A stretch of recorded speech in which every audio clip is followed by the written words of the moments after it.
चलिए लिखिए सर मैंने फॉरेन कर दिया वो ठीक। ठीक है बेटा, चलिए स्टार्ट करें। Foreign trade includes all import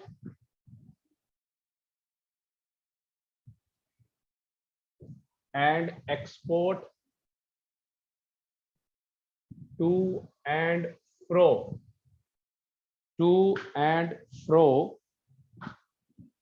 from India,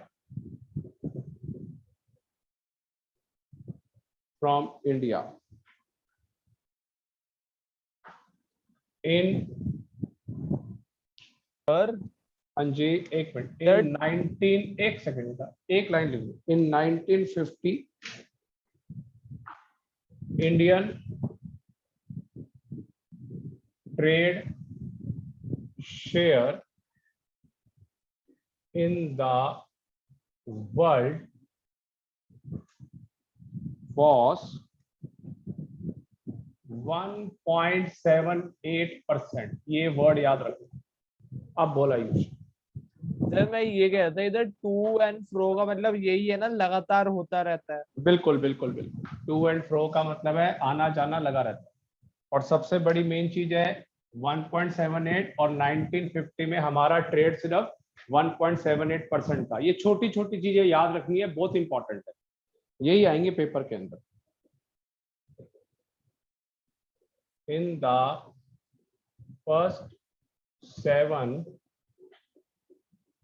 5-year plans, first 5-year plans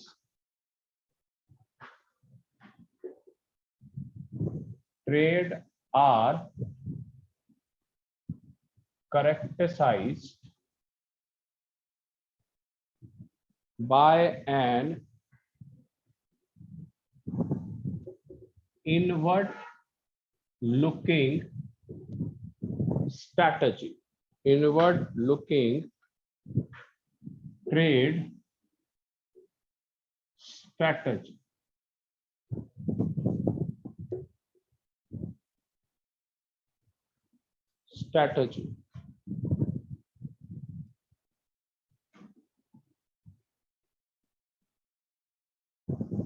चलिए आगे लिखिए।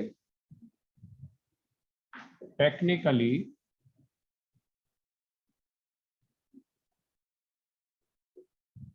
this strategy was known as import substitution। इसको बोलते थे import substitution।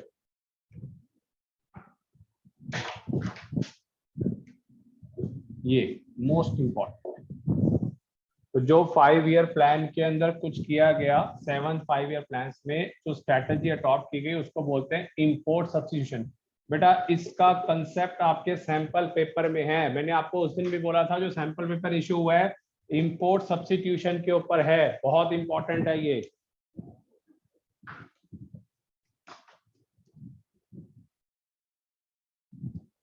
सर एक बार इसे समझा दो, ये है क्या? बोल देख बेटा, इंपोर्ट सब्स्टिट्यूशन, मेरी बात सुन।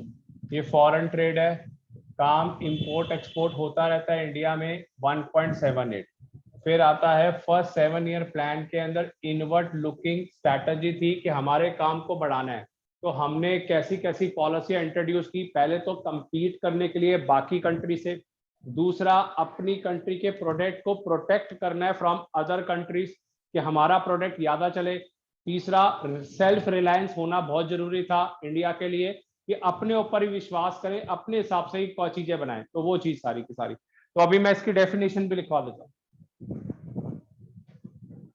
रब कर दूं ऊपर का। Yes sir. Yes sir. Mridul आवाज आ रही है? मानसवी? हाँ जी सर। आज भाई अटेंड नहीं कर रहा क्लास?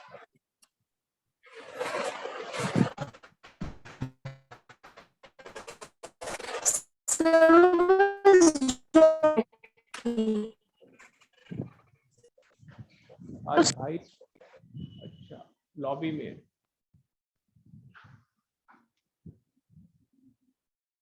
इंपोर्ट सब्स्टिट्यूशन देख ले बेटा, आप डेफिनेशन लिख ले इसकी।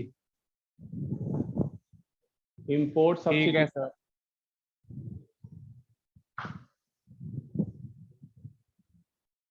it refers to a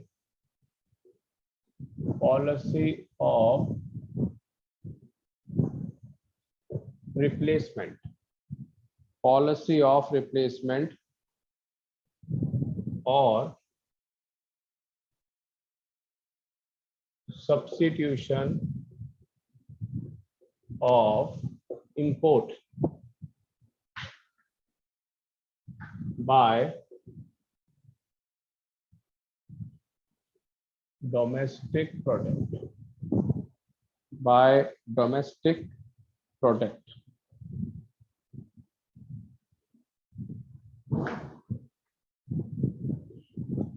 For example,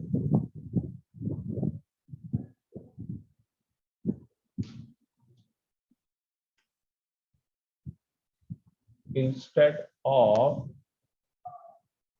import vehicles, instead of import vehicles made in foreign country, made in foreign country,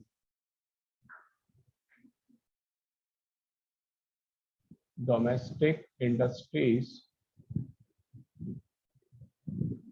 will encourage, domestic industries will encourage to produce in India itself. Ayush आया समझ definition? Yes sir.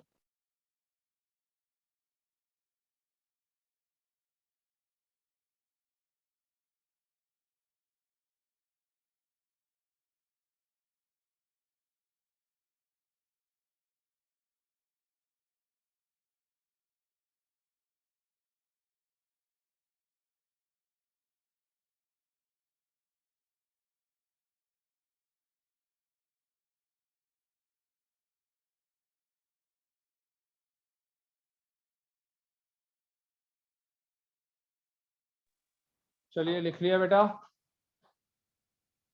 Yes sir. Yes sir. चलिए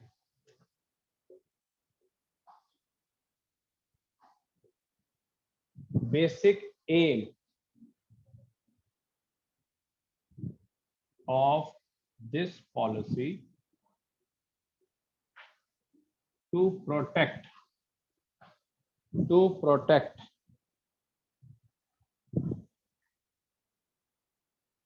domestic industries from foreign competition, from foreign competitions.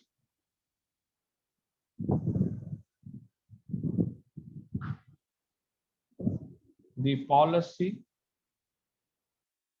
of this substitution has two objectives. Has two objectives. पहला, achieving self reliance, जो मैंने अभी starting में ही बोला था। दूसरा,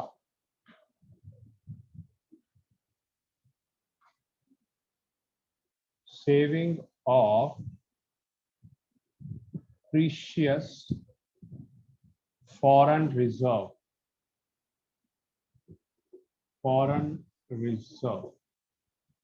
saving of precious foreign reserve या फिर foreign exchange,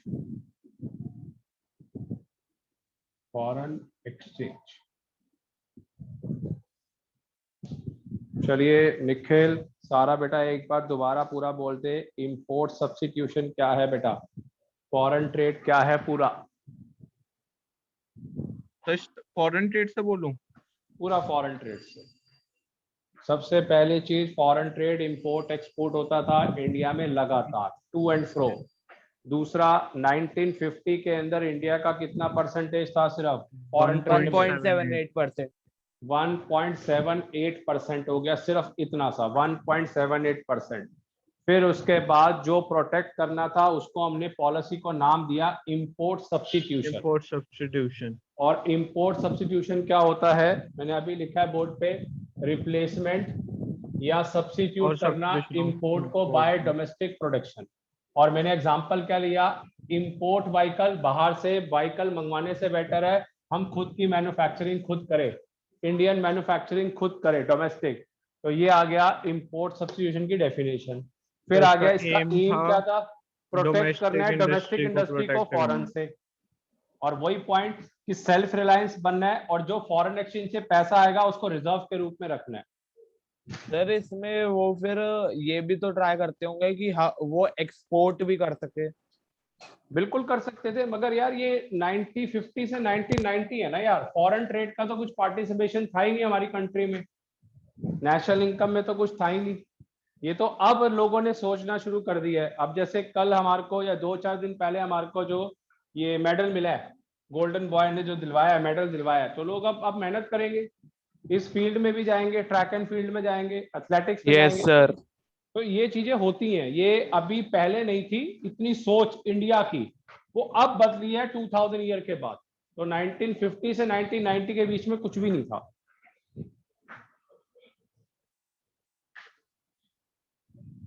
तब तो मुझे थोड़ा बहुत जो याद है, इंडिया का पार्टिसिपेशन ही एक आधी फील्ड में होता था, हॉकी में हो गया, एक आधी चीज में हो गया। हॉकी में मेडल आते थे पहले तो। नहीं, हॉकी में भी बेटा हॉकी 40 साल तो बोल ही दिया है। हॉकी में जो 40 साल पहले मेडल आया था, अगर आपको याद हो, 40 साल पहले, उसमें भी इंडिया बाई चांस जीता था। 40 इयर्स बैक उसमें क्या था, लीग में 5-5 टीमें थी, आपको शायद नहीं पता। हॉकी में मेडल शायद ध्यानचंद ने जितवाया था। वो तो उस टाइम बहुत बड़ा ग्रेट प्लेयर था। तो 5-5 टीमें थी, आज से 1980 के अंदर जब इंडिया जीता था, 5-5 टीमें थी। और उसके अंदर टॉप पे इंडिया था एक ग्रुप में, एक ग्रुप में पाकिस्तान था। तो उसमें रूल ये होता था, there is no semifinal, no quarter final. तो जो टॉप की 1-2 टीमें वही आपस में खेलेंगी। तो इंडिया जीत गया था उसमें मैच। तो अब तो आजकल तो पॉलिसी बहुत चेंज है, तो इसीलिए आजकल हर चीज की पॉलिसी बहुत चेंज है, पहले कुछ भी इतना नहीं था। चलिए रब कर दो। Yes sir. Yes sir. क्योंकि अब सारे जितने भी इंडियन के यंगस्टर्स हैं वो अब स्पोर्ट्स में भी जाएंगे। From my point of view, जो इंडिया में होना चाहिए, एक स्पोर्ट वो जरूर खेलना चाहिए हर बच्चे को, एक स्पोर्ट जरूर खेलना चाहिए। बाहर की कंट्रीज में तो बिल्कुल कंपलसरी है, एक स्पोर्ट आपको खेलना ही है, कंपलसरी है वहां पे। इधर एक और चीज छोटी सी बता देता हूँ नॉलेज के लिए, चाइना के बहुत ज्यादा मेडल आते हैं हर साल। यस सर, टॉप पे वही रहती है। टॉप पे वही रहती है हर साल। वो 4 साल में 3 लाख करोड़ इन्वेस्ट करते हैं स्पोर्ट्स में, 3 लाख करोड़ इन्वेस्ट करते सर हैं। इस बार भी जो टोक्यो ओलंपिक्स था वो सेकंड रैंक पे है चाइना। हाँ तो फर्स्ट पे है यूएस है, तो इसका मतलब है वो तो एक मेडल, सेकंड पे चाइना, जो भी है। मैं कह रहा हूँ 3 लाख करोड़ इन्वेस्ट करते हैं हर साल, मतलब तकरीबन 4 साल के अंदर अपने स्पोर्ट्स पे, और इंडिया वाले करते हैं 23,000। गैप देखो कितना है, गैप देखो कितना कम है। तो उतने ही मेडल आएंगे ना। आप स्पोर्ट्स में आप फैसिलिटी दो, पैसा दो, अपने आप आएंगे सारे। इसमें ग्रोथ होने के चांस है। पॉपुलेशन तो 19-20 ही है हमारी कंट्री और उसकी कंट्री की। रीजन फॉर इम्पोर्ट, बल्कि ज्यादा होने वाली है हमारी, तो उससे नहीं होगी अब नहीं होगी, अब नहीं होगी। पहले बहुत चांस था। तब मेन चीज तो गवर्नमेंट आई है ना बीच में। ऐसा है, इकोनॉमिक्स में ही आगे जाके आप कई चैप्टर्स में पढ़ेंगे, आप पढ़ेंगे, उसमें लिखा हुआ है कि चाइना ने अडॉप्ट किया था 2000 ईयर के पास वन चाइल्ड पॉलिसी अडॉप्ट की थी। एनएफसी को सर एडमिट कर लो। हाँ कर रहा हूं मैं। वन चाइल्ड पॉलिसी का मतलब था किसी का अगर एक बच्चा हुआ तो उसका, मगर अगर 2 बच्चे हुए या 3 बच्चे हुए, 4 बच्चे हुए तो वो कंट्री के। तो उसको वो मिलिट्री में भेजें, कहीं पे भी भेजें, उनकी प्रॉब्लम है, वो देखेंगे। तो अब हो गए हैं एज्ड पीपल ज्यादा चाइना में, तो वो वाली जो पॉलिसी है वो हटा दी है, वो पॉलिसी हटा दी है इन्होंने, वो पॉलिसी हटा दी है। तो अब उनको कह दिया कि 2 3 4 बच्चे हो, यंगस्टर्स होने चाहिए और एजेड पर्सन सब कम होने चाहिए। और इंडिया में आपको नहीं पता, इंडिया में कम से कम ना करते भी 45 to 50 करोड़ यंगस्टर्स हैं, 45 to 50 करोड़ जो बिलो 35 ईयर्स के हैं, बिलो 35 साल से, इतना ज्यादा वो है, मतलब यंगस्टर्स इंडिया के अंदर। कोई बड़ी बात नहीं है, अगर मेरी कैलकुलेशन गलत है 60 करोड़ भी हो सकता है, 60 करोड़ भी यंगस्टर्स सर हो सकते इतने हैं। तो है। बिल्कुल होंगे यार, 135 करोड़ की आबादी है। चलिए,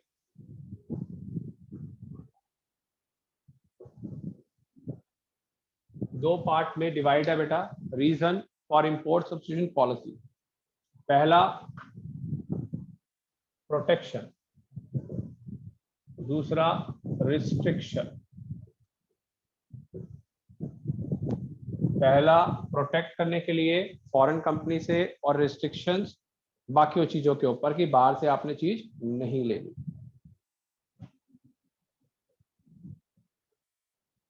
the policy of protection is based on the notice, is based on the notice that industrial industries of developing countries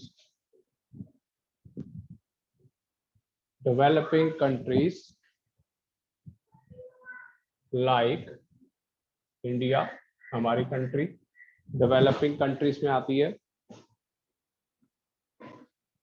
are not in a position to compete, are not in a position to compete against the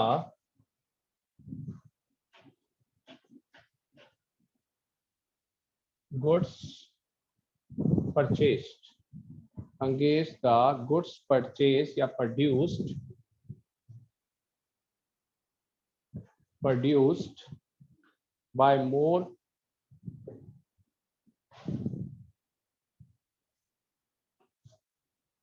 developing countries। मतलब ये मैं अपने words में भी लिख सकता हूं कि प्रोटेक्शन क्या है, दूसरी कंट्रियों से मुझे प्रोटेक्ट करना है सर अपने कंट्री की इंडस्ट्रीज को। मैं अपने वर्ड्स में भी लिख सकता हूं, मगर बुकिश लैंग्वेज याद करें तो बेटर है। सर हाँ जी बोलो। सर इधर हम मोर डेवलपिंग के साथ डेवलप्ड कंट्रीज का भी लिख सकते हैं ना? बिल्कुल लिख सकते हैं, अपने वर्ड्स में तो यार बहुत कुछ लिख सकते हैं। समझ आ गया मीनिंग कि अपनी कंट्री को प्रोटेक्ट करना है, कंपटीशन से बचाना है, वो सारा करने के लिए। Restriction on import was necessary, restriction on import was necessary as there is a risk of drain, there is a risk of drain of foreign exchange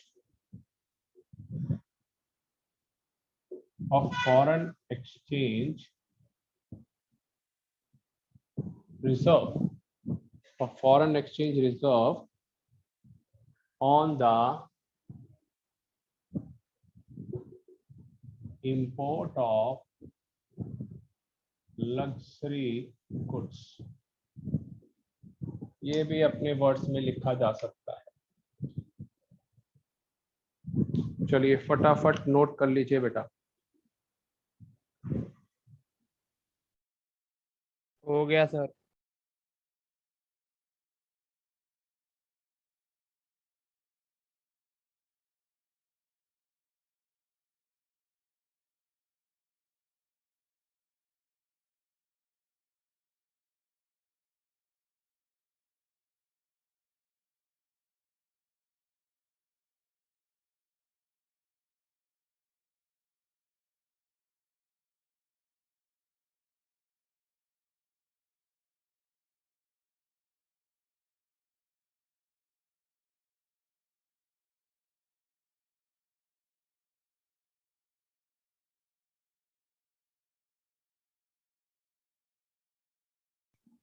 चलिए हो गया बेटा, बता दीजिए। Yes sir. Yes, sir. Yes चलिए बेटा एक चीज अब सुन लीजिए, लास्ट पेपर हुआ था 2020 में ऑफलाइन, ध्यान से सुनिए मेरी बात। 2020 में ऑफलाइन में पेपर हुआ था इकोनॉमिक्स का।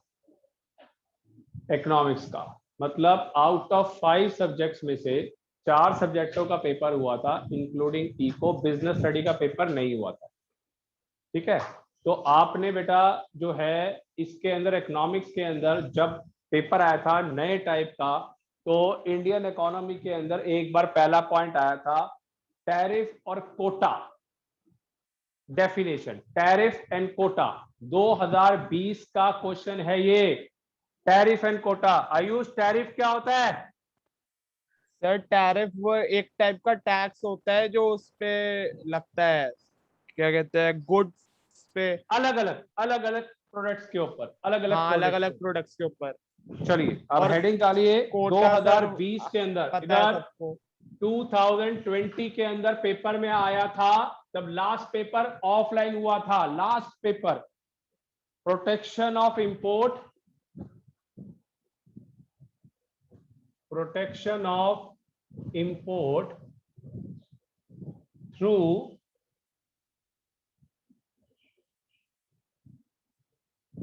टैरिफ और कोटा। टैरिफ और कोटा बेटा कोई बड़ी बात नहीं है, आपको पेपर में आ जाए टैरिफ एंड कोटास। चलिए, it refers to a tax, ये ध्यान रखना आपके पेपर में स्कूल में आएगा, ऑन इंपोर्टेड गुड्स। बहुत सारी डेफिनेशन हो गई है इकट्ठी, बहुत सारी। They make import goods, they make imported goods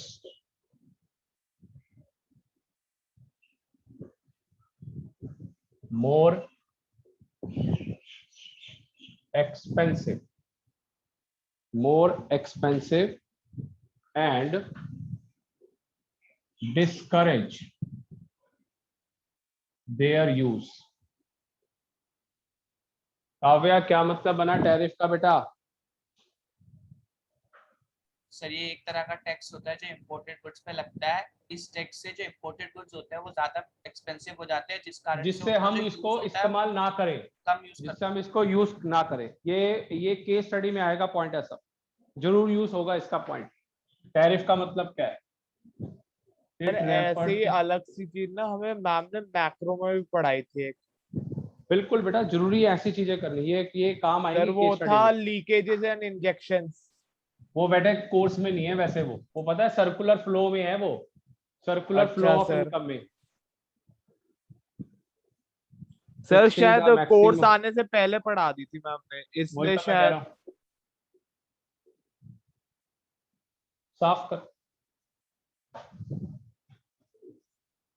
maximising, fixing the maximizing the limit, maximizing the limit on अरे the आपने 2 बार नहीं लिख दिया fixing. maximizing the limit of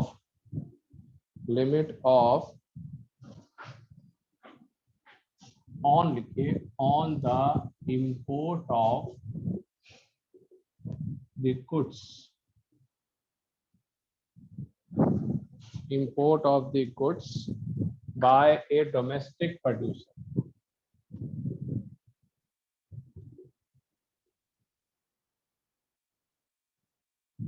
चलिए मृदुल बताइए बेटा कोटा क्या होता है?